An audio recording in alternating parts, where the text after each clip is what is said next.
Good morning, everybody, and welcome to the CCTV session here at the annual meeting in Davos. And the topic of this session is putting China's trillions to work. It'll be a session focusing on where the Chinese money will be going. And speaking of the Chinese money going overseas, as a Chinese citizen, I would like to say that all of a sudden, when we travel around the world, we are widely perceived and seen as the rich guys. I was just in Brussels, and my good friend, Mr. Chen Feng, the chairman of Hainan Airlines, Grand China Airlines, was having a ceremony in Brussels. He's taking over 2 more hotels in Belgium. I went to a seafood restaurant, and I was ripped off by the shop. I had to pay double the price. I asked people why. He said, because you're Chinese. But of course, we Chinese participants among ourselves talk about Chinese money going overseas, Chinese companies buying overseas companies all the time too. I was talking to some of the participants here. I was saying that when can we have one of the Chinese CEOs here in Davos taking over Belvedere so that we don't have to spend years wondering how to solve the mystery of getting a room at the Belvedere. It is happening as we speak, but we're probably a little bit different than the Japanese in the 1980s because China, after all, is not a rich country. But which brings me the very first question to the panelists. And I would also like to introduce you the panelists who have all been great interviewees for CCTV's business channel. Rick Levin, brilliant economist, president of Yale University. Pascal Lamy, who is the WTO Director General. And both Rick and Pascal have been visiting China for more than 10, 15 years. Henry Kissinger was talking about he has visited China for more than 50 times. I'm sure you will beat his record when you're his age.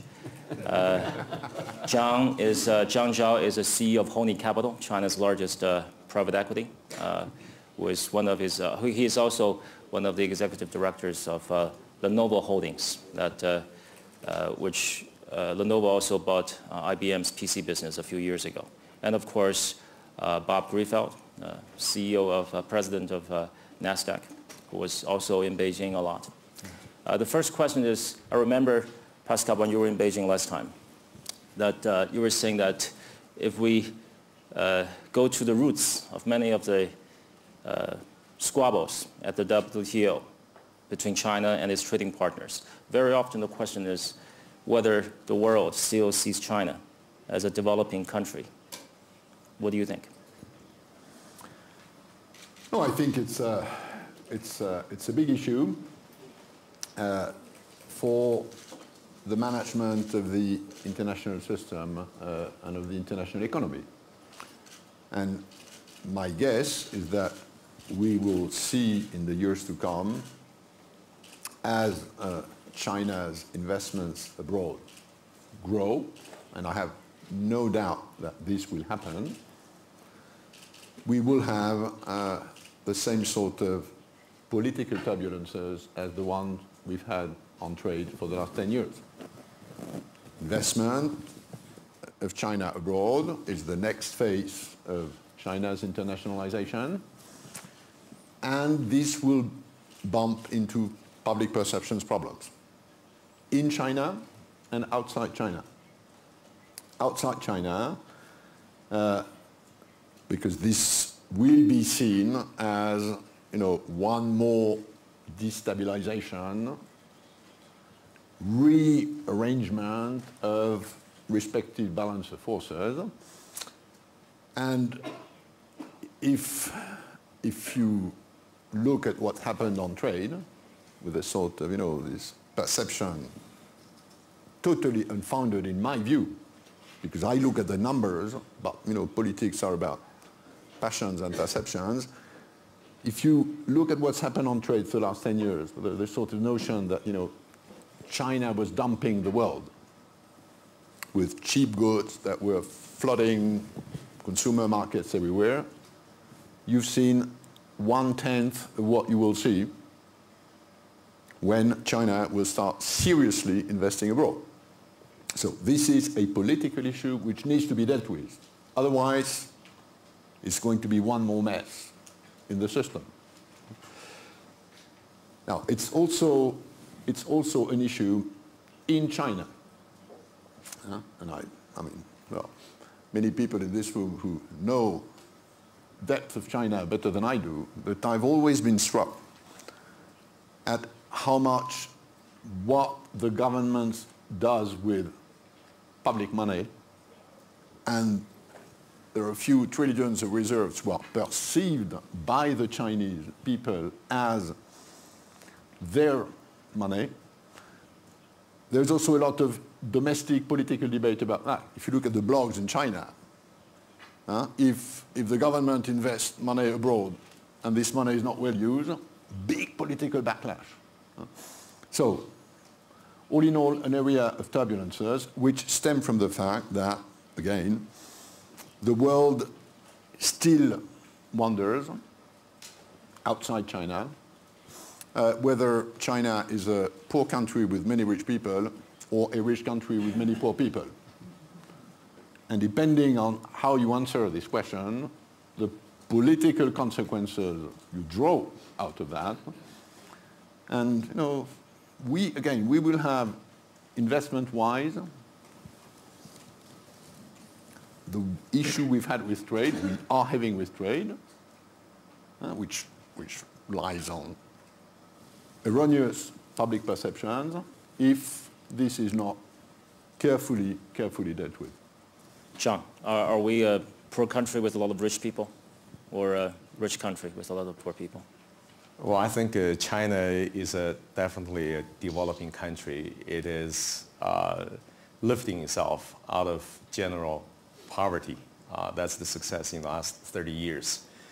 Unfortunately, as Pascal correctly pointed out, perception is the reality.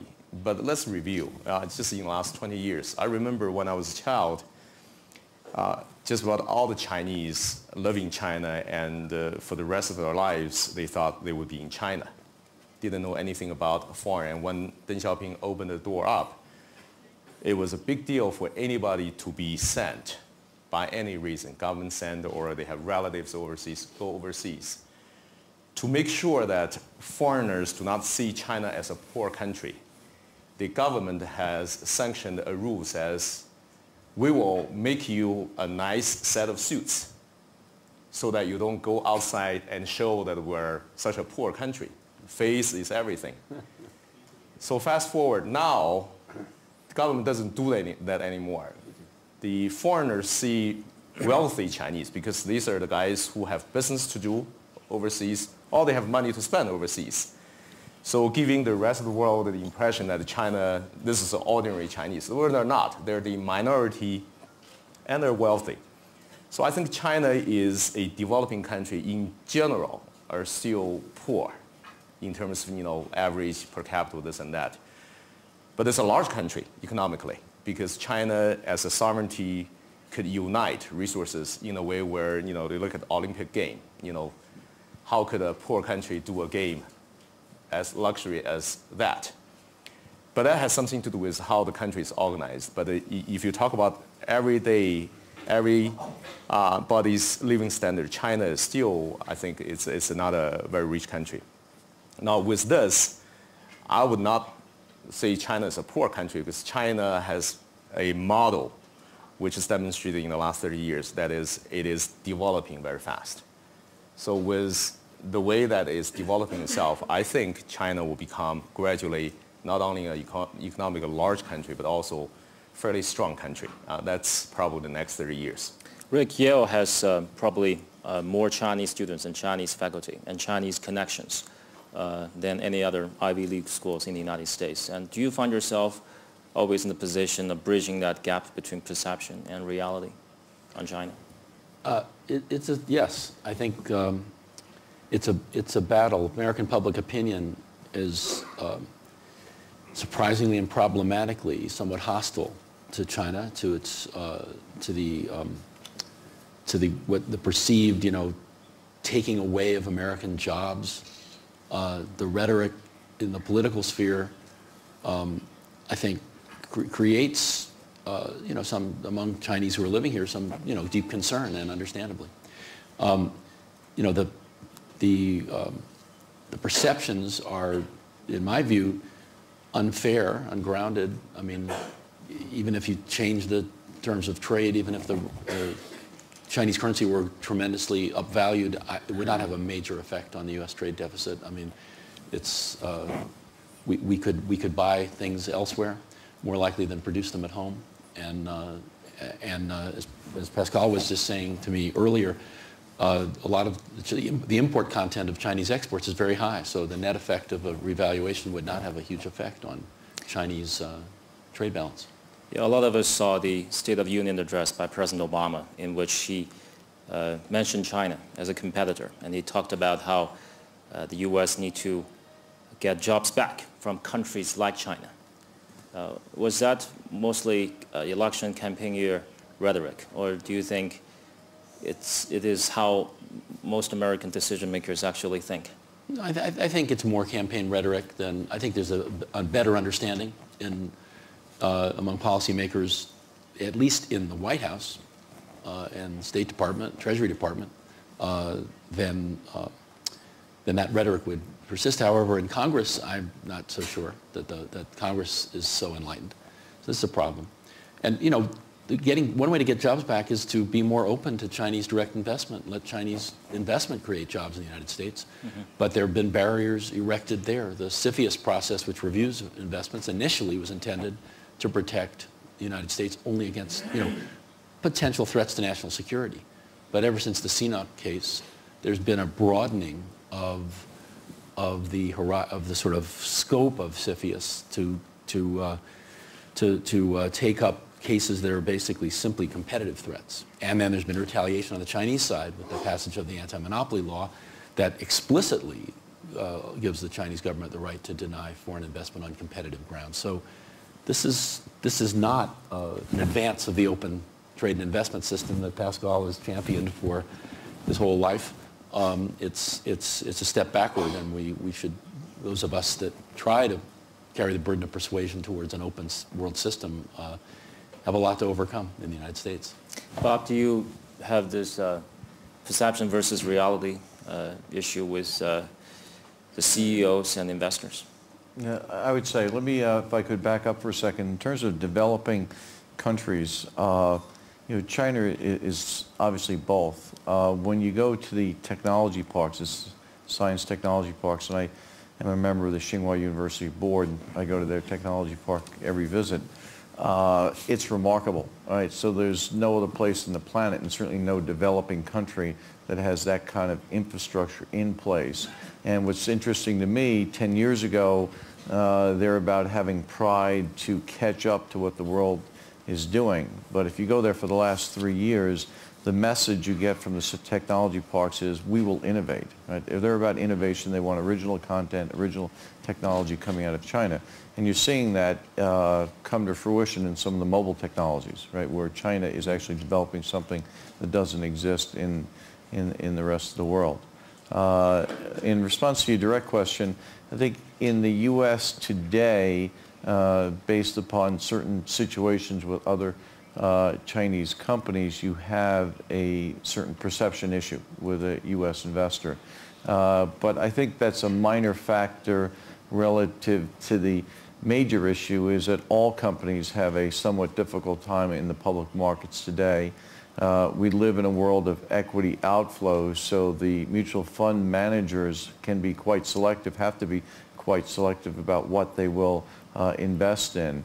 And they're able to basically invest in things that they think are essentially hitting all their check boxes or approaching perfection. And to the extent there's any defect in the story, whether it be a geography story, a business model story, then it's hard to get investor dollars today.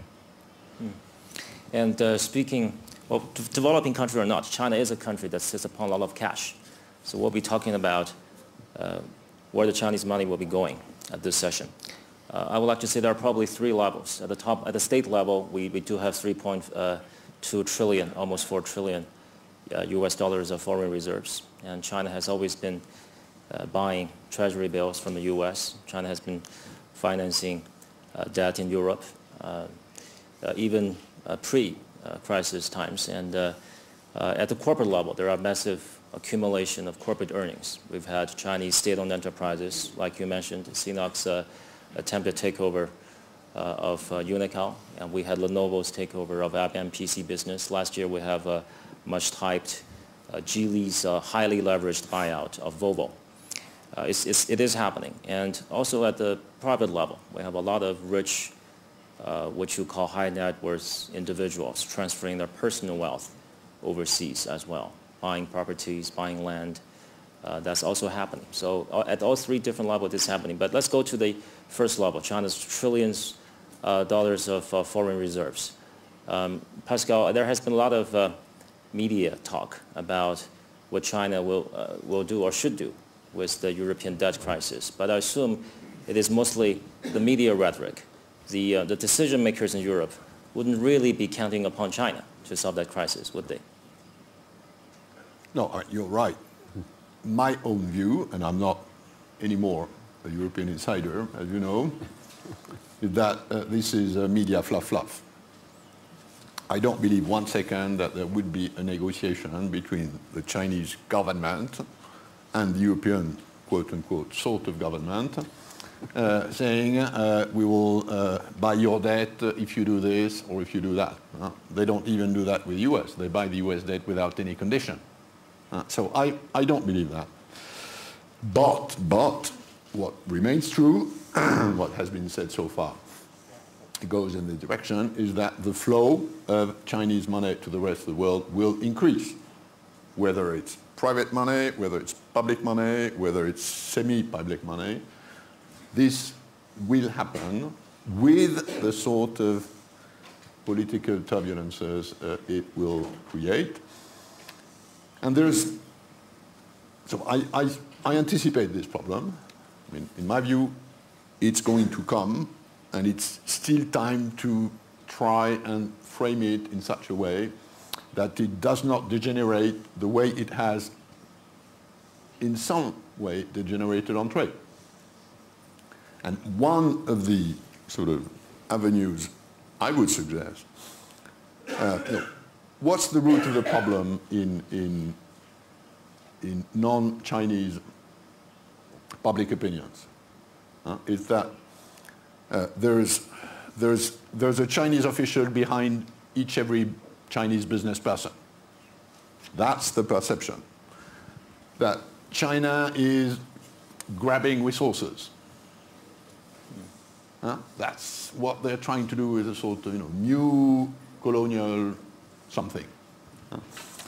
That they're after technology, stealing, transfer, and all these extremely negative views, which overall translate into this is a country that doesn't play by the rules. Now, thanks God, on trade, we can deal with that because we have rules.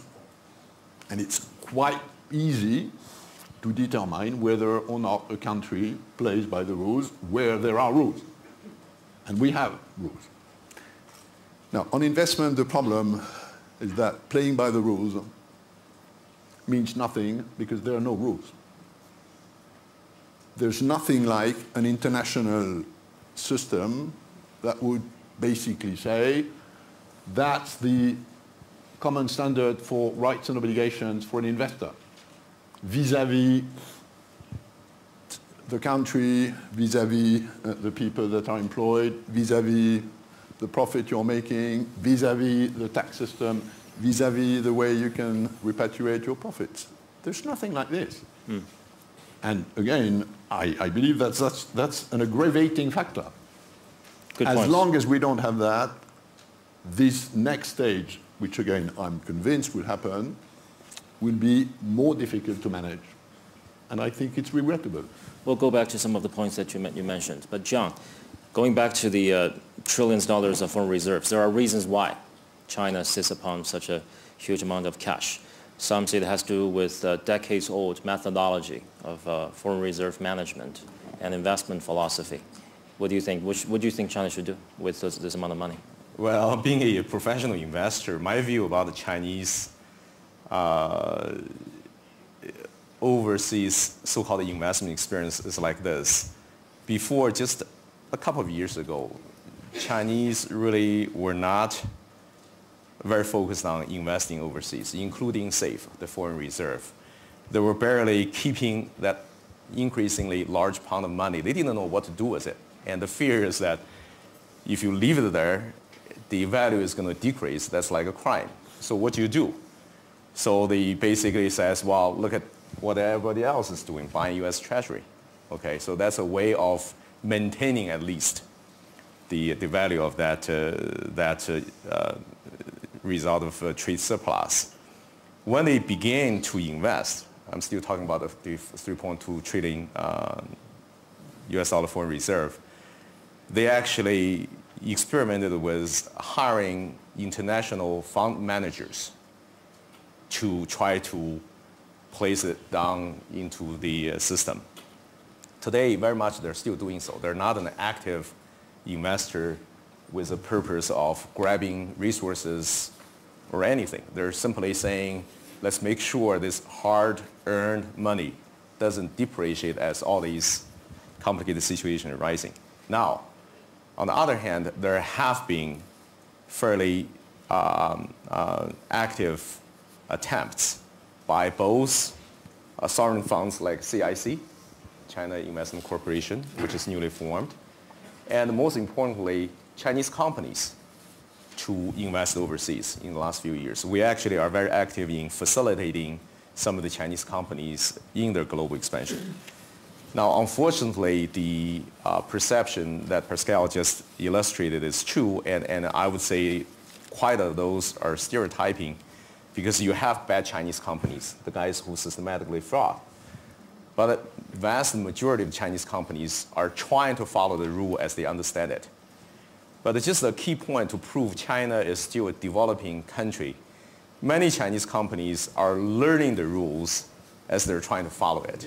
China doesn't have 100 years of corporate governance history where they have all these past failure and success to follow. They're just, learning as they are moving along quickly.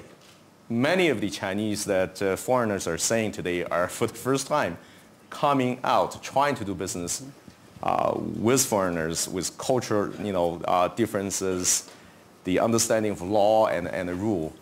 So again, China is just developing very quickly, and I invest in many Chinese companies, including some of the companies we were discussing, so-called Chinese concept companies. The ones that intentionally wanted to commit fraud are very, very few and far in between. But unfortunately, there are quite large percentage of Chinese companies with all the efforts, they still don't produce the best report or balance sheets as in foreign standard rule. They're just learning that rule. China is improving the rule as we speak.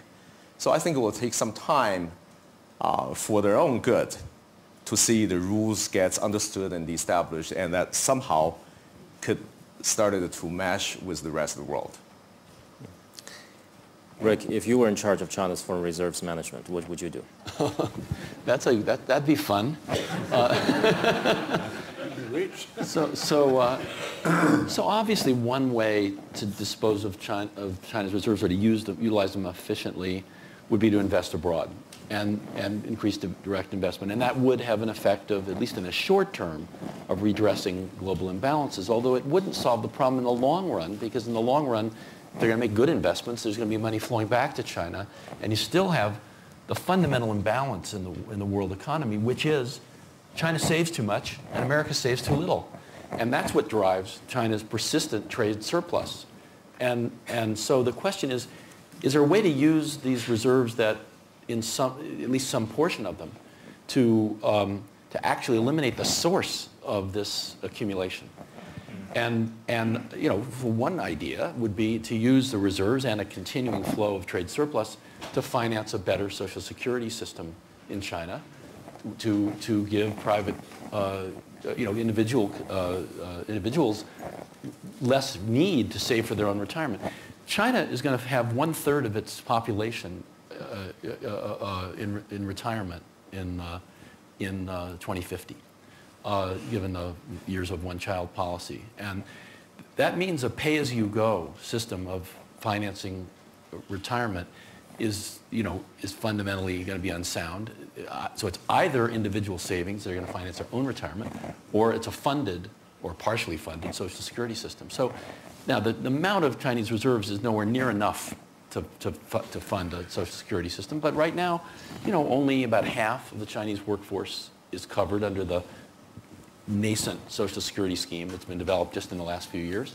And the level of support for those people is still relatively low. So this would help. It would create a boost, and it might have the effect of taking every $1 trillion you would put into funding a Social Security system might drive up the consumption rate by a few percentage points, and that would help to redress global imbalances. Bob, you have a point to add on this? Sure. Well, the first thing I would say, what's interesting is we define China as a developing country, and we're putting forth the proposition that the developing country should bail out the developed Europe. So I think that's a little ironic, and I would support Pascal's, I think you called it fluff, the media speculation that there's going to be a coordinated effort on that. So I don't see any legitimacy to that at all. And there also is a quantum issue in that when you look at the debt of Italy alone, it's $1.9 trillion. So as large as the reserve is in China, it's not there. Can't solve the problems even if they wanted to. And to me, what's important to look at is the run rate, where you saw the surplus went down 26 billion, I think, to 155 billion year on year. So obviously that represents some change in the Chinese economy, which will ripple through in terms of what their policies are about. With respect to Chinese making investments, again, it's a quantum issue in that CIC has about, 350 billion under management. So, the scale of the Western world problems, dwarf the dollars we're talking about. The U.S. is, spending, $1.3 trillion more than we're taking in right now. So clearly the West has to, resolve its own issue to the extent that China, in its own self-interest, wants to invest in Western economies. They should obviously do that. And certainly we would suggest that they can invest in NASDAQ-listed companies would be a good thing from there. Speaking of Italy, I was interviewing one of the big-time CEOs in Italy, and we were talking that the Chinese outbound tourists, spend a total of $50 billion outside of China, overseas shopping. Imagine if you lure all of China's tourists over to Italy for 5 consecutive years. Their debt problem will be solved. So now I would like to open the floor to some of the participants here. Steve, you're now a professor at Yale University, teaching a very popular course on China. Yeah, I work for Rick, so.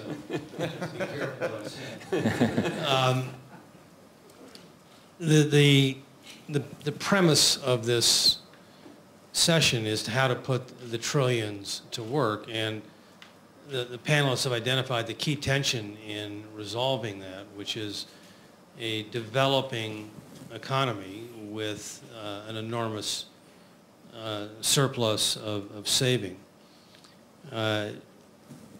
It's certainly very important to think about putting that money to work in investing in overseas companies and technologies that will deliver return. But the basic objective of China is to continue the path of economic development. And Rick Levin has addressed one aspect of that, the safety net. There's a number of other aspects of the development model that also need to be addressed, building out job-creating services companies, fostering ongoing rural-urban migration in central and western China.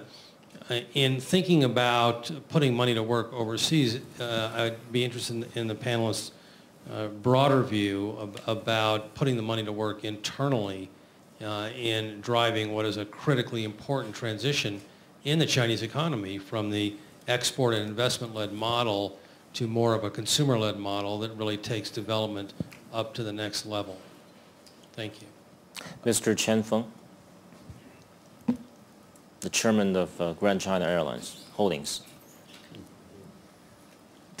Actually, is that all of with and export for the people. I working for the industry. It's very hard to us to talking is the right opinion. But for our my opinion, we are every year to buy a lot of aircraft. We are Boeing and Airbus. Anytime I come to the United States, go to European, people welcome me. And the reason is I spend a lot of money. Every year I spend this minimum $500 million US. So that's why it's, yes, I think it's, we are continue to buy the high technology equipment to very good transportation facilities. So that's a wonderful way to spend money. You were saying, Rick? You were saying something? To Steve? In response to Steve? Well, Steve, I fundamentally agree with Steve, and I think we were, I think both suggesting some of the same thing, that some fraction of these trillions could be used domestically to address the problems in China. Now, of course, if you spend the money domestically, that could have inflationary effects, and that's an issue. But whereas I was suggesting funding Social Security, which would not have, at least immediately, the same kind of inflationary macroeconomic effect. But I mean, maybe other panelists have some sense of that. It's not automatic. You need to use these funds for direct foreign investment. I wanted to just add to Steve's point. He's perfectly right. That's actually what's going on in China. China so far are very focused on its domestic development. Even the so-called foreign investments increase are all, if you analyze them, they're all for internal development. Very, very defensive play. Look at what's going on in the last few years. It's been widely reported that Chinese companies, especially state-owned companies, are grabbing resources all over the world. Why? Well, China needed to develop, and there's all kind of projection done mostly by Western economists as China needs, everything that it doesn't have. So, and these companies like, steel mill or oil companies, they're responsible for making sure to support the ever-growing internal consumption. What do? They go and try to secure resources. And none of this is to try to do what I think is outwards attacking type of strategic play. It's really just to make sure they have a 5-year, 10-year plan that is fully supported by raw material. Now there have been more Chinese companies, I think mostly enterprises that are state-owned and non-state-owned, buying technologies brand.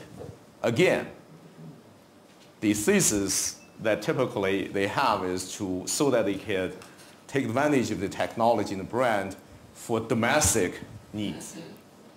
We bought an Italian company called Chifa, and they have some of the best technology in making these carbon fiber material long boom so they can reach high. But 90% of concrete machine market is in China. And before this company was acquired, there was very little penetration they could amass, into Chinese market. Now they are owned by a Chinese leader, and all of a sudden their sales started to increase by a few folds and technology get utilized.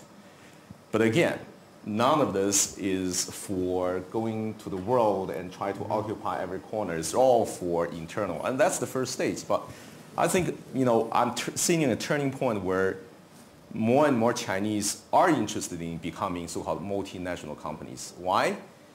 Because these companies are looking at examples. They're looking at Coca-Cola. They're looking at GM. All these US-based multinational companies are having their great success today because they have penetrated the Chinese market.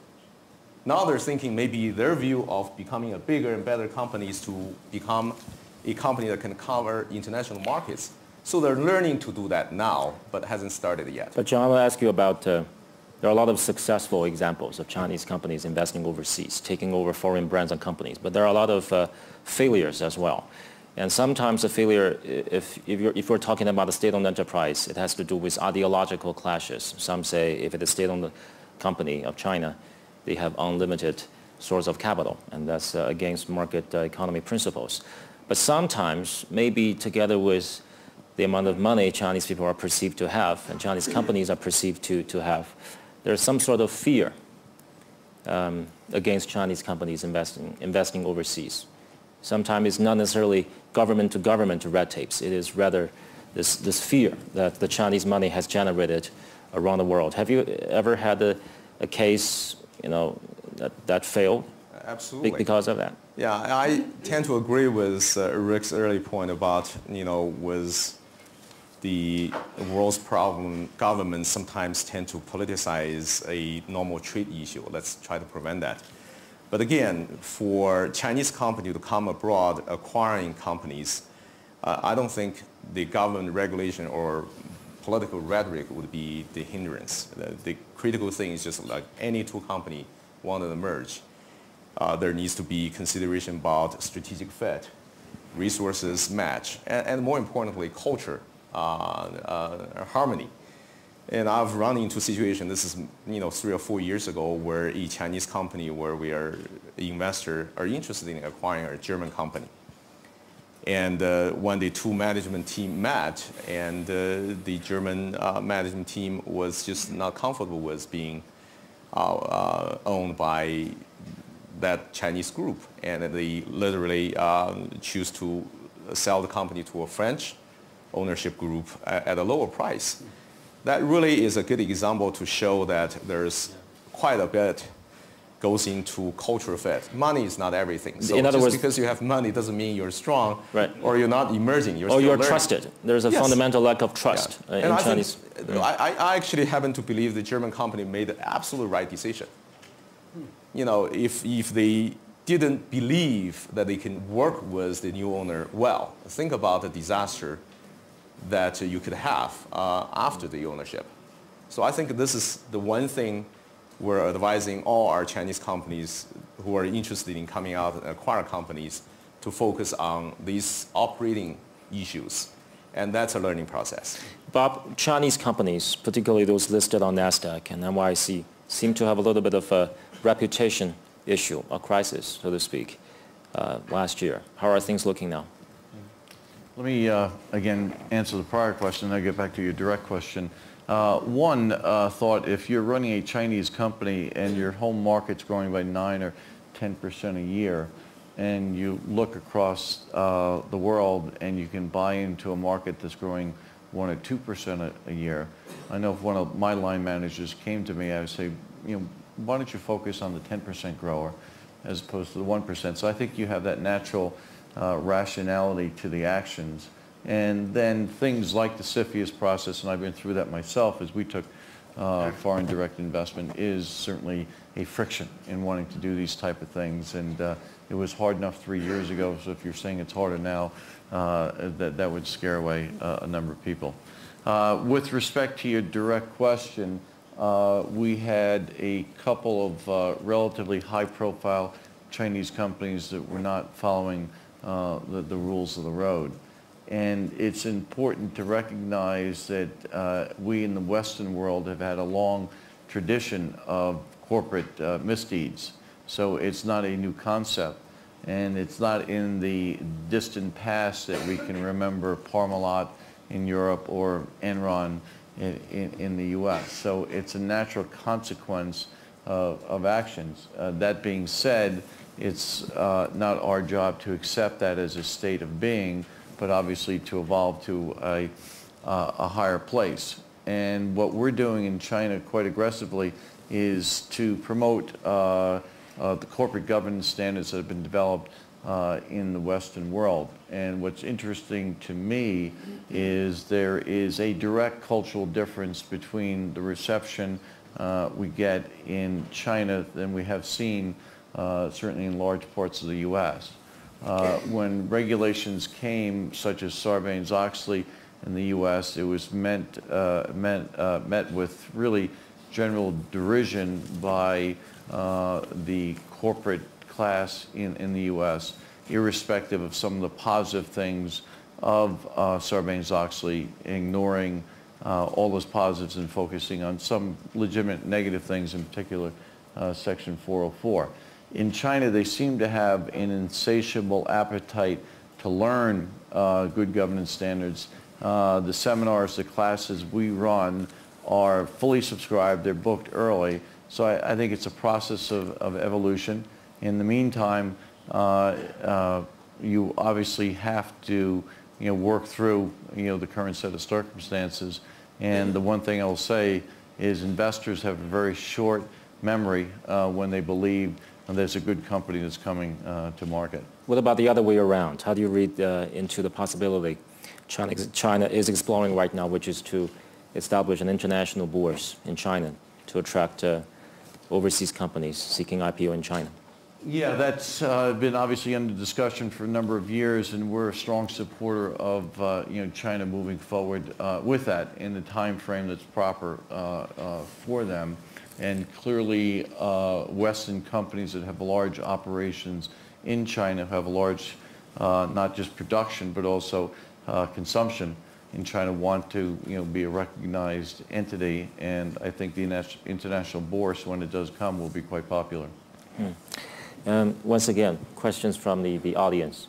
Questions, comments, and David? Yeah. We need a microphone. Thank you. Gentleman in the front row. Thank you. So I think we're framing something quite incorrectly. We say that China's grabbing resources around the world. That's actually not true at all. China is investing in the development of resources that otherwise wouldn't exist in the world. So China's financing billions of dollars of development in Brazil of the pre-salt, oil that is thousands of meters below the sea. Without billions of dollars of investment, which China's funding, those resources wouldn't exist in the world. Similarly, the investments in Australia in mining or in natural gas development offshore. So I think we need to take a different look at actually how China is spending its money. It's not grabbing, it's actually investing to develop resources for the world. Secondly, I think that we shouldn't remark at just how much China's investing abroad. Actually, we should remark at how little. I mean, after all, China is the second largest economy in the world. And when we compare how much China's investing, given the size of its GDP, compared to Germany, compared to Japan, we should remark at how little it is. So the world needs to get ready for much more investment.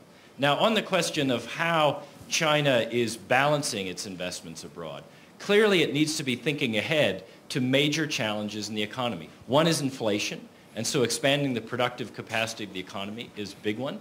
Secondly is productivity, because it's remarkable that in just 5 years, China's workforce is actually going to plateau. And so growth in the future in China has to come from a more productive workforce. So investment in upskilling and education in the private sector are critical. Lastly, I would note that one source of savings in China is these large state-owned enterprises that have major surpluses. Frankly, if they can't find good reasons to invest that money, they need to return it to the shareholders, the people of China, and let them decide how to spend it. Is there anyone who seriously disagrees with David Michael of BCG? A question, a comment? Hello. You're talking about how China can invest in Europe and the United States. I come from Mexico. What about the developing world, which is growing quite more than Europe and the United States? What's the role of China's investment in Latin America, for example, which is growing a lot more than the US? And what do you expect if these trillions could go there, and what are the chances that happens? Thank you. Why don't we take another question from this gentleman in the second row, and have the panelists. Thank you. J.P. Coloni from EFG International. Maybe the panelists are too young to remember that 50 years ago we had the same phenomena, but it were the Americans who floated Europe with the strong dollar. and bought anything they could. And we then had sort of the same feelings and fears. There were no rules there either how to invest. However, it was a very good thing. We have become a bit more Americanized, perhaps, but that was a healthy thing. Now we have the Chinese doing the same thing. I hope and expect the Chinese will invest all over the world their money. It will be healthy in Europe and America for competition, and also in the third world, developing world, for developing these territories or these economies. So I think perhaps we're going to become all a bit more Chinese. But it doesn't bother me either. As a matter of fact, I tell my grandchildren, learn Chinese. You'll be better equipped. Thank you. Yeah, Feng Jun. Yeah, so my opinion that I think invest all over the world is right, but must be very careful. One thing is mutual complementary partner. Another thing, I think, must fund the joint venture, not buy. Yeah, for example, I think many years ago, Audi come to China. They didn't buy companies. They joint venture with Changchun Yiqi, and they are very successful. Because they had to, probably, back then. Yeah, and the Korean brand Hyundai, they joint venture with Beijing, motor company. Yeah, so, and very successful. Yeah, so I think before marriage, should date. Yeah, and to understand. So I hope that more and more Chinese company can open office all over the world, not only the Europe and the United States, but also many developing countries. The important cities have office to understand the culture, and I think the human resource in future must be very important. So I think be careful and then joint venture. Like our marriage, our marriage is joint venture, 50%. Please. And I would like the panelists to address some of the questions made by the... Yeah, I just wanted to respond to the friend from Mexico's question. As a matter of fact, if you look back, as Chinese companies are starting to invest overseas, more are going to developing country, Brazil, Mexico, Africa. The reason is exactly what this gentleman said, because Chinese companies are very focused on growth for their own sake. And where they find going to developing country, they can duplicate what they have done successfully in China, starting from everything imperfect to quickly developing their business because market is growing. So there's that preference. I think that preference will continue because after all, and we're even advising our companies, go invest. Don't buy cheap properties. Go buy future growth and cash flow. So I think developing country all over the world still represents the most attractive opportunity for Chinese companies to invest and earn a better return than 2 to 3%. Now, that said, I think more and more Chinese companies are becoming a little bit more sophisticated in looking at the good things that they could buy or joint venture with in developed country, like technology or brand.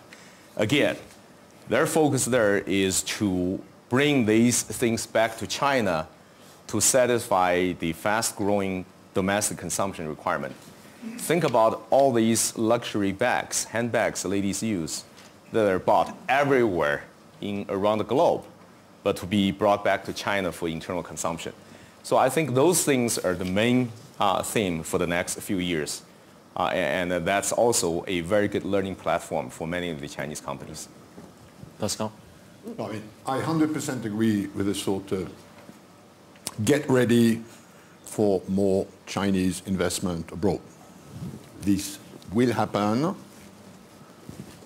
My point is that in order for this to result in a sort of win-win game, a number of public perception issues have to be addressed by us all, including, by the way, on the Chinese side.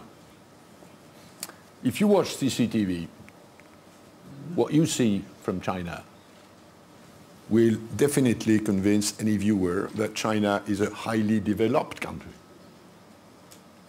So the message which China sends to non-Chinese populations is that, you know, it's sort of a country with rockets, universal expos, Olympic Games, high-speed trains. And I'm insisting on this because, you know, I live in that on the trade side every day. So it will happen, but for it to happen, we need to frame this in some way. Again, not that China hasn't invested abroad in recent times. They just have invented in treasury bonds. And they will invest differently. Second, what's behind this Chinese leadership motto, you know, go abroad, invest abroad, which is part of the official policy of the CPC. I very much agree with you that in this there is a lot of willingness to learn, willingness to train. Chinese leadership has the view that Chinese business bankers are not yet experienced enough and that they need sort of learning by doing. For me, it's a sort of repetition of what Deng Xiaoping did in the 80s when he sent, you know, party official hopefuls by thousands to the West so that they learn. So this is the way I would personally interpret this sort of drive. It's something which is strategically motivated by importing experience, know-how. And again, I see this as something very positive. Pascal mentioned there are a lot of cases, particularly in the media, in which China is being accused as the new colonialist. But to me, it's a bit awkward because by suggesting colonialism, you're talking about Chinese companies going overseas, particularly in African and Latin American countries, trying to influence local politics. But it seems to me that the reality is just the opposite. They tend to focus too much on business itself, so that sometimes when there's a regime change or change of government, Chinese companies will be rendered helpless in those situations. So, John, do you think when China invests overseas, particularly in certain parts of the world, they need to be more careful about the environment? They need to worry about other things than just the investment targets itself? Well, absolutely. First of all, I wanted to say, in general, Chinese are always historically good neighbors. And even now, with all the resources that they have portrayed they focus still on domestic improvements. And domestic improvements is a task that is not only require a lot of fun, but also require a lot of experience, which why learning is important. Now, when they expand, Chinese entrepreneurs, remember most of these, doesn't matter if they're managing state-owned companies or entrepreneurs that create their own little empire, their experience is all gained mostly in China. While they have now ambition to expand, they try to use that experience to learn how to do it overseas. And that's why you see sometimes things that get misunderstood. So, you know, in China, if you are a real estate tycoon, what you do is go buy land, create a concept, buy land, get government support, and then develop gradually. And if they attempt to do that in a foreign country like Iceland, you can imagine how this gets misconstrued, and media, of course, will have a field day work on that. That's learning. There's many traps, but most of these are not ill-intended. They're actually, you know, sort of just very innocent attempt to expand their businesses. With that said, I think the learning curve is going to be very long. Many Chinese companies will experience some kind of failure and correction along the way. Just responding to some of the comments from the audience. So we heard that the Chinese companies will be making overseas investments, and that's a good thing. And parallel is back to the U.S. and post-WW2. We also hear that if there's not an adequate return, it is the people's money and should be put back into the economy. So I think China is facing a fundamental capital allocation question, which is a happy problem to have. And where the parallel breaks down is a developing country.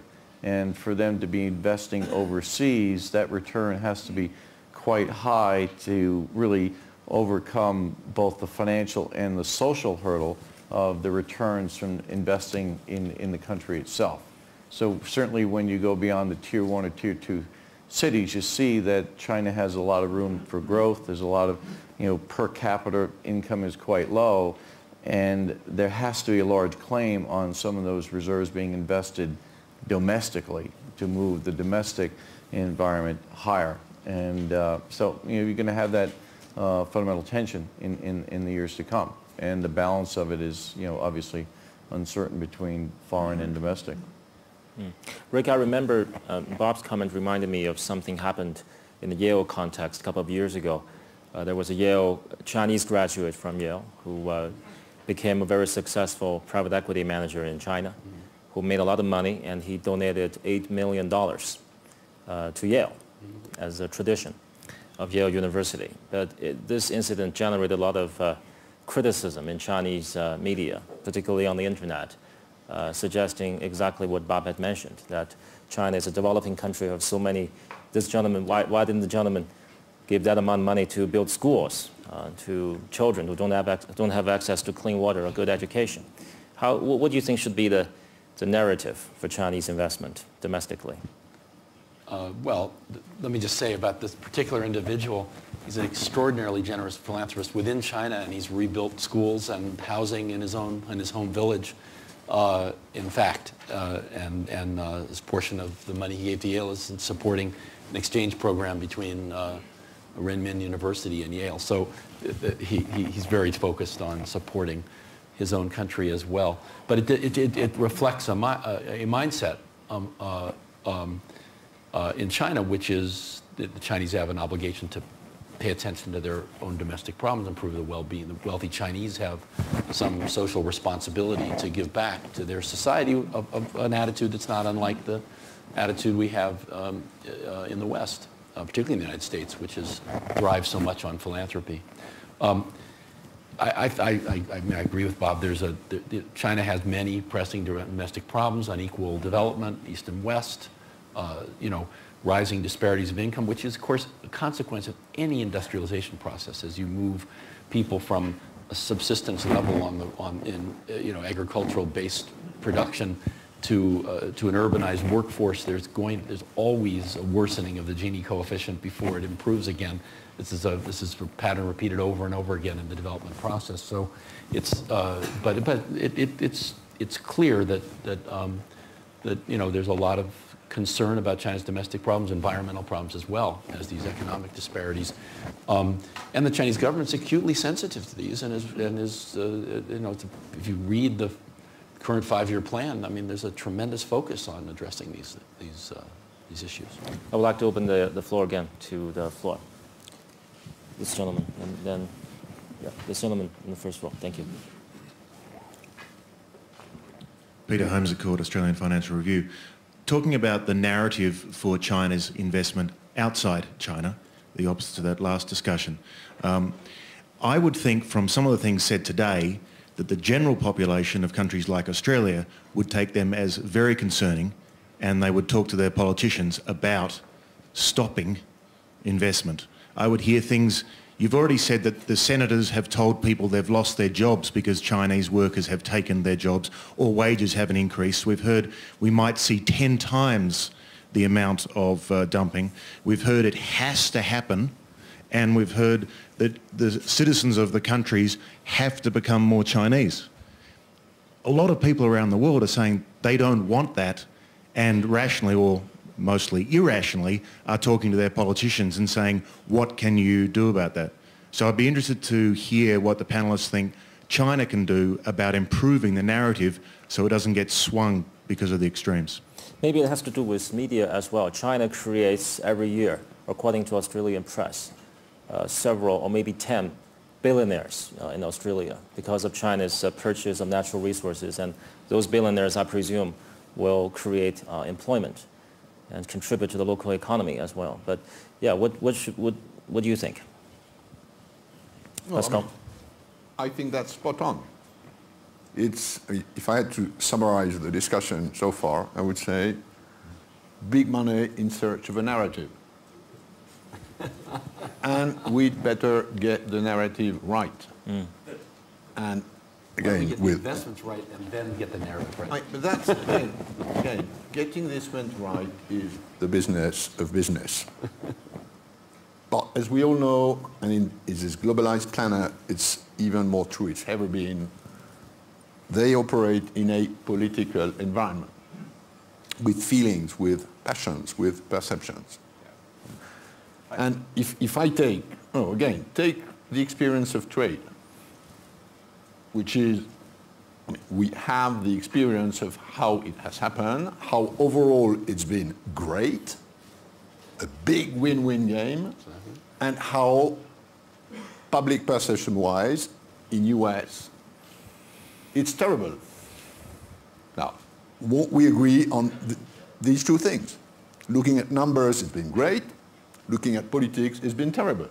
Now, let's draw from this experience and not repeat it on the investment side. The public perception issue is rising, I think, rising to the level of a fairly important issue as China started to grow economically. To get future economic development done, not only for the sake of Chinese, but for the world, because after all, this is the growth engine. We actually needed to figure out a way to manage the public perception better. The trend is very concerning. Gentlemen presented a perfect example, but even better example if you look at the US presidential election, where a candidate, while they're campaigning for the office, would have to automatically switch to anti-China. And then only to be ready to switch their position gradually when they get in the office. That's a commonly known phenomena in China by Chinese public. But then there's very little that is done. I think China needed to do a lot. China has a long way to go because for centuries, the perception is as long as you have a one-party rule, your media would be controlled. So whatever you say would be only half true. Think about all the good things that is shown, which is a different issue. But the rest of the world, I think there's a fundamental issue to needed to get ready to accept that 1.3 billion Chinese people. Let's put the government aside. These people have roughly the same dreams as the rest of the world. They want to better their lives. So they were very poor, and now they figured out a way to create wealth for themselves. They wanted to do more. And once they have that, they don't want to stash that cash away anymore. They want to spend. They want to come abroad. They wanted to entertain so I think this is coming, but I think the challenge is that this is coming so quickly. So the rest of the world needed to start to settle on this saying, gee, is this good or bad? But it's happening. I think, we can all do more to help to get this perception right. One way of doing that is I like that gentleman's historical review. The net result, assuming a peace of a world, is that people pursue the same kind of happiness, and we need to all accept that. Steve Roach, do you think there's something missing in the narrative? I do, Changgang. I think there's an 800-pound gorilla that wants to ask you a question. And John, I was really shocked to hear you say that the government buys treasuries just because it's fashionable. The government buys treasuries because of the currency policy and needs huge positions in dollar-based assets to manage the renminbi in the range that it thinks is reasonable for China's objectives. Wouldn't there be a more creative way to view the role of the renminbi to allow the renminbi to rise over reasonable period of time to free up the government's voracious appetite for treasuries to put those funds to work at domestic development. I'd be very interested in hearing the panelists' views on the role of the currency in influencing how to put these trillions to work in fostering economic development for China in a way that would alleviate some of the tensions that have arisen over this currency debate. Let's keep that question, important question in mind, and take another question from the gentleman in the back, and then 等会再到你，谢谢。I'll take 2 more questions from you. Thank you. This is Osman Ulagay. I am a columnist for a Turkish newspaper. Now, China is a big power in world manufacturing, but its financial sector is relatively underdeveloped. And it will be probably one of the items that it will have to tackle. So how would that affect its investment priorities? A question on China's underdeveloped financial sector. Another question from the gentleman in the second row. Hi, I'm a global shipper from China, and I heard a lot of fear about China, like China doesn't have a rule, or they don't have innovations, they don't respect IPs, they just copy everything else, they just grab resources. And I have to say that many of them are stereotype. So probably most of you don't know that more than 30% of the most popular apps on App Store or Android market are developed by Chinese developers. We just don't have Steve Jobs. Yeah, that's true. So there are a lot of things happening in China. So for example, I am an entrepreneur running my own startup, developing mobile apps on Android and iPhone. And we have about like 20% of Android phones are with our products, and about like 40 million users worldwide. And I just talked to another global shipper on the opposite of me on yesterday's dinner, and he's from Middle East, and he just realized that the phone that he's using is running my software. And we actually spend a lot in IP protection. We hired the #1 IP firm in the States, Finnegan, to be our legal counsel. And also we filed more than 20 patents, also like in the States or Europe. So I guess, because we have 6 global shippers from China here, and we are all representing the future of China. I think that the stereotype of China may be true in the past or even for now, but it won't be true anymore in the near future. I don't think that it will take about like 10 years, 20 years. I think it will happen much faster than you expected. Right? Maybe 3 or 5 years, because we are the future of China. Thank you. Thank you for sharing. I think the best way the Chinese company to go over the world should joint venture with the local companies. That means the cultural program, many programs can solve. So I want to know, what's your opinion, masters? So we have a whole range of different questions for the panelists. Win-win. Yeah. I'll start. There are a lot of questions. Start with a couple. One, with respect to, when you have 9% unemployment in the U.S. and goods come in that say made in China, you will have a common reaction that you have to deal with. And that's certainly something that presidential candidates who are trying to strike a populist tone can utilize. And I think you really have to live through that. When you kind of go up the knowledge level in dealing with China, at the business community, you have a broad consensus that we want to see free and liberalized trade between China and the rest of the world. And if I was to stereotype, the business concern is about IP, is about currency manipulation. What was interesting to me is when you look at the RMB, it's gone up, 26% since 2006. So it's certainly moving in the right direction. And what's always interesting to me is when we have QE2, QE3, or Operation Twist, we don't call that currency manipulation, but from the outside it could be seen that way.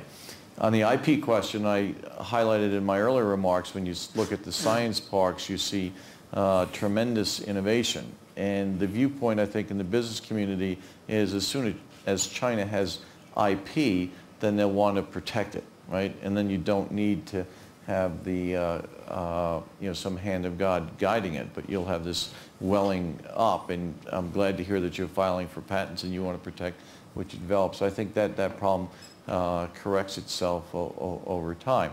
So in terms of just responding to the questions in general, I agree that we do have a perception issue in the general population with China today. It's directly correlated to unemployment. Business community's understanding is more nuanced, and I think that we see that everything's on a positive trend line. With respect to IP, I think the currency issue is, to my point of view, is correcting itself as we move along in time. China collectively will not do what it is told to do. It didn't do this when it was very poor. It will certainly not do this when it has more resources. That said, China is learning very quickly what's the right way to better its people's lives, to better its international standing. So I have a theory where for self-interests, many things that foreigners are very concerned about will improve, as that young gentleman said, improve very, very fast. And intellectual property rights protection is one perfect example. 10 years ago, I repeated myself many times to explain to foreigners who are very concerned about lack of intellectual property protection rights in China. I said, people probably are not realizing intellectual properties are properties to own. Remember, 10 years ago, China doesn't have a law to protect private ownership of anything. And so we've come a long way. Now today the law says private property is to be protected. Intellectual property is property. But we didn't do that because all these foreign pressure. We didn't do that because this young man, for his self-interests. He wanted to sell his software globally, and 20% is too low. Go for 40%. But before you do that, you need to be accepted and respected by your international partners. You need to do lawfully trade with other patents owner. So for self-interests, many Chinese entrepreneurs started to do this. Now government doesn't have to collect all these counterfeiting discs, burn them in Tiananmen Square to demonstrate government's attitude. Entrepreneurs are doing this for self-interest collectively. We made a lot of progress. A perfect example, Pascal, China is still learning. It's a developing country, not developed yet. I want to just go back to that gentleman's question about financial systems. I absolutely agree with you that we've quickly, through becoming world's manufacturer at our own cost, environmental cost, living standard being very low. Think about those migrating workers.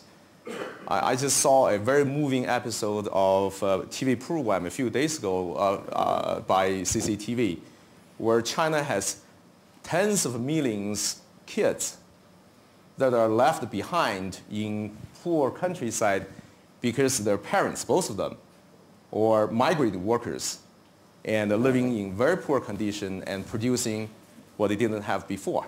Now they wanted to have more. So China has paid a heavy price and quickly accumulated a few things. A lot of foreign reserves, it still learn how to do, what to do with it, and a reputation of being the very, very low cost and very, very efficient manufacturer. But again, one of the things we're doing is to try to invest in foreign companies with technology brand and bring them back to China to do what? Satisfy the ever-growing Chinese consumption requirement.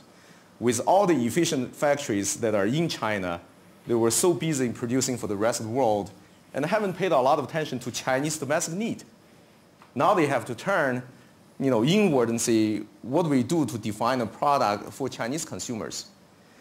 So China is very, very large economically, but not very strong. One of the perfect examples is the financial systems. We have all this cash. Why is it stashed? Because we don't have a financial systems that facilitate professionals that can manage them professionally. If you ask China to place the trillions of dollars in the rest of the world without buying treasury bill, I don't know if China knows how to do it. So that's to be developed, and that's being developed. So I think you're going to see this restructuring going on. Much of that is moving from pure manufacturing to more service. Much of that is moving from a pure internal sort of focus to more of a global perspective.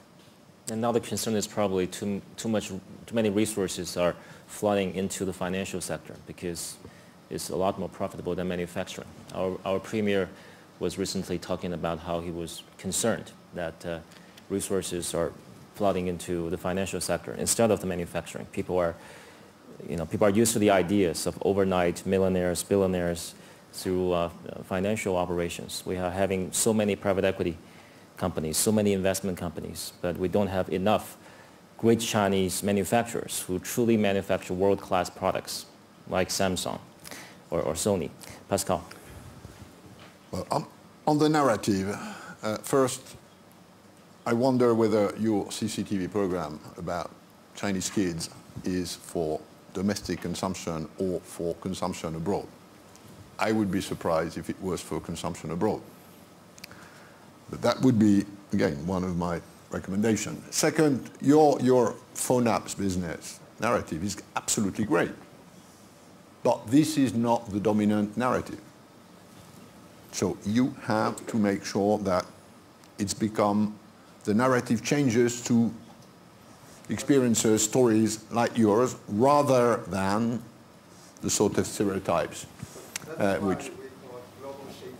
That's fine, that's fine. Second, on the currency issue. In the brief I had from my people in the WTO, there was a sentence, if the currency issue pops up, shut up. That's why we're leaving that issue to you. Let the others speak, otherwise, it's a risky topic. So, I'll say what you would say. I have to take a bit of risk. And I think of course it's correlated to this issue of what to do with a few trillions. I think everybody agrees on two things, so that I remain reasonably neutral. First, the renminbi is undervalued, and there's broad agreement on that. The disagreement starts when answering the question, how much? Is it 5%? Is it 30%? Then you've got economists all over the place, including, by the way, IMF economists who give a sort of very wide range. Second, everybody agrees that the renminbi should be internationalized. That's the official policy of the Chinese authorities, of Governor Zhu, of the Chinese Central Bank. Okay. But we all know that if the renminbi revalues to the dollar, this will have an impact on the accounts of the Chinese system, because it will depreciate the value of a dollar-denominated assets. And this is a big political problem, which, again, other people on the planet don't understand because they don't care about the P&L of their central bank at all. In China, they do. So if this results in a big write-off of US-denominated assets, this will be a political problem. And lastly, I 100% agree with the fact that the handicap as seen by the Chinese authority who want to move in this direction, they've never had a sort of surplus accumulation policy for the sake of protecting this island, which is China, from external threats. It never worked this way. They have a serious problem with the underdevelopment of the financial system. When you discuss with Chinese economists or with the central bank, on what would be the impact of a revaluation of the renminbi, you've got opinions in China all over the place whether this would result in outflows or inflows of money. Some will say, be careful, this will result in huge inflows of money.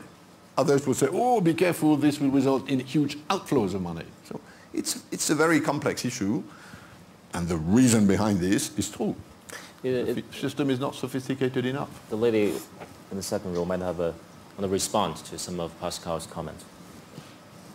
Ying Chen from University of Hong Kong. The panel talked a lot about perceptions and with narratives, and China's challenge is really to tell the stories, the real stories, like the stories of the global shapers here.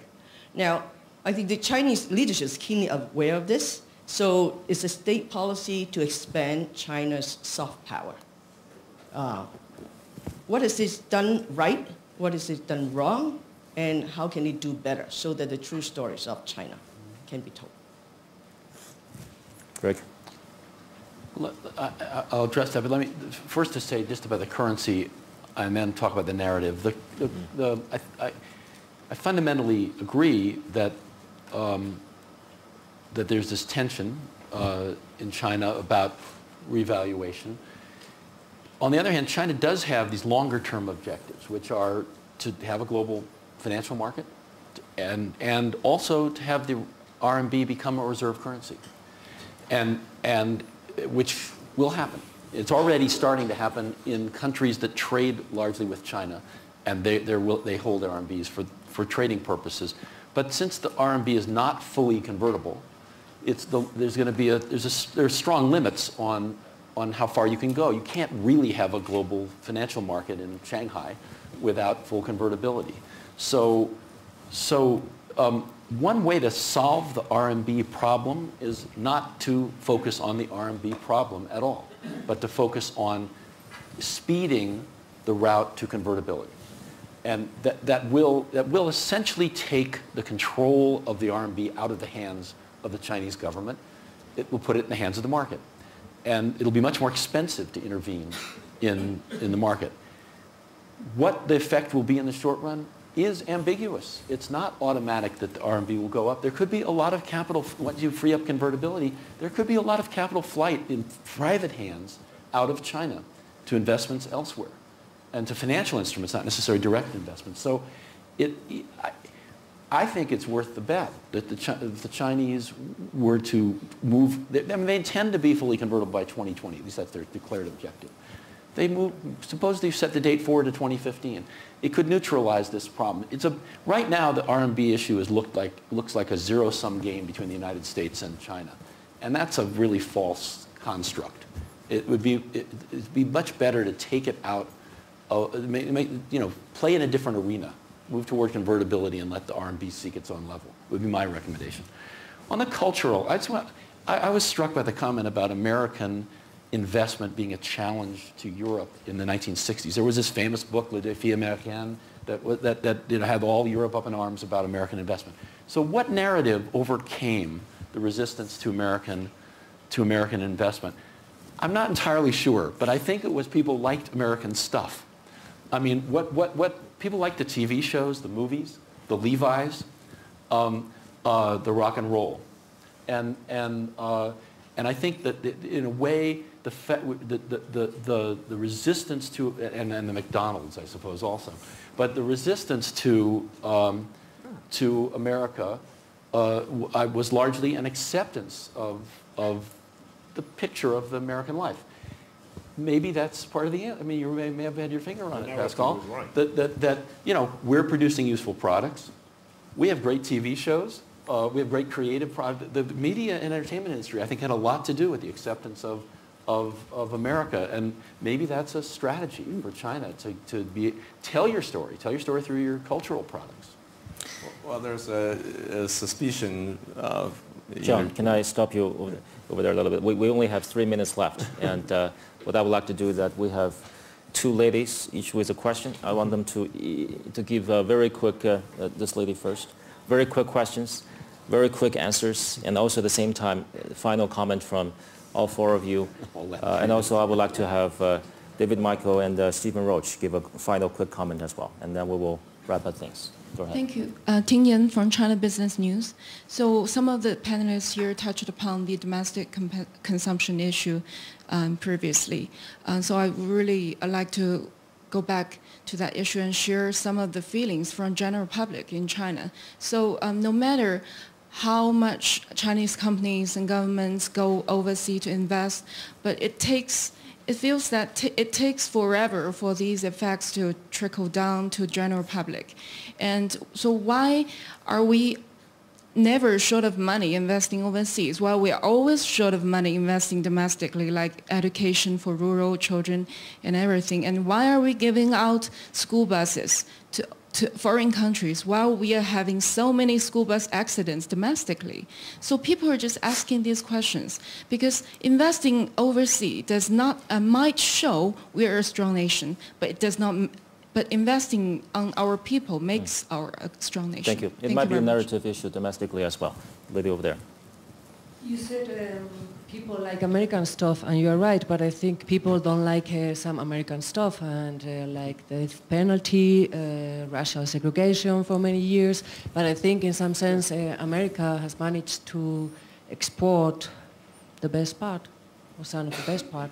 And other countries have not looked so much at other sides. I agree.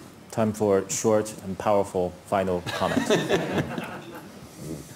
You want to start? Okay. Well, I certainly ties back to my point where capital allocation is a fundamental decision the Chinese government has to make. And if there's equal returns, I would certainly have a bias towards domestic investment. My final comment would be that there's always problems, but China is a remarkable success story over the last 10 years. There will be problems over the next 10, but you see a really impressive upward growth track, for the country. So I'm certainly optimistic. China has developed very successfully, very fast economically in the last 30 years. Too fast for its entire system to have a balanced advance, so much so that while we are big, we still don't know how to do many things we're learning. Too fast, so much so that the rest of the world are not used to Chinese to become the buyer of things and tourists in their neighborhood. And I think this is all good problem to have for the world. And the Chinese need to learn how to communicate better. The rest of the world also need to learn how to communicate better. I think the key, this may be idealistic, is to let people see people.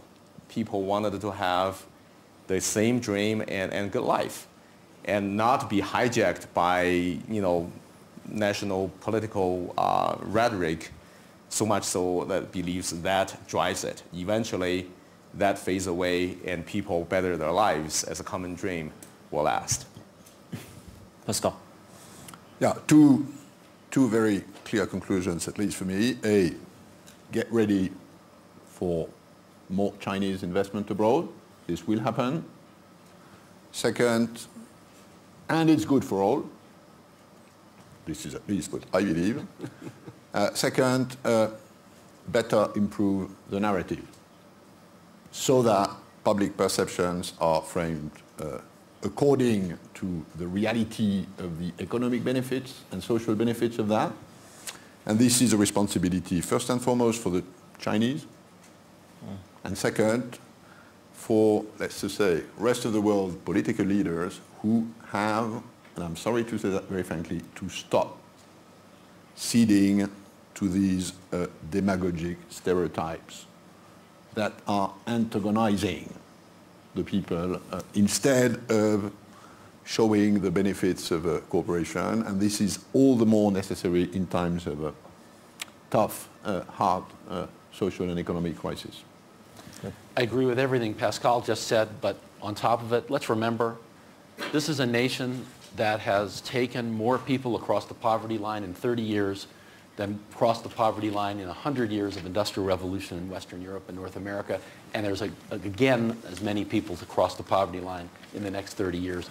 It's a remarkable story.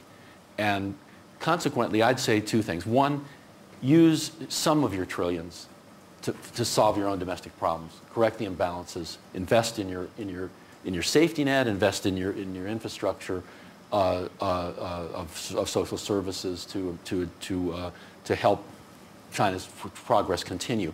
And second, in agreement with Pascal, tell your story. It's a great story.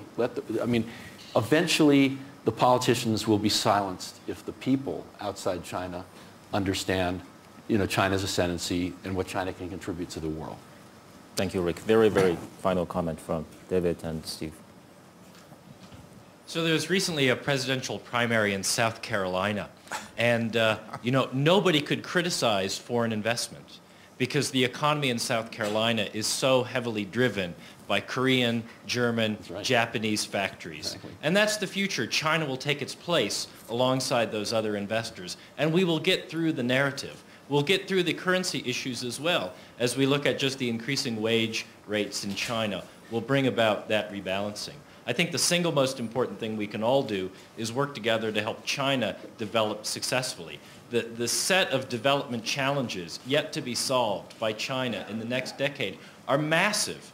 The good side of that is it means there's massive profit and investment opportunities for companies that seize the moment. Steve. We're getting redundant here, but Premier Wen Jiabao has stated very clearly the Chinese economy is unstable, unbalanced, uncoordinated, and ultimately unsustainable. This issue is right at the heart of his concerns, and to reiterate the points that many have made, it's not just the narrative. It's about taking the trillions and dealing with the long overdue rebalancing of the Chinese economy, which is critical for sustainable economic development. That's what this is all about. It is not just a narrative. Well, thank you everybody for contributing to this CCTV debate, and I'm encouraged that we always have some sort of consensus at the end. Thank you all very much.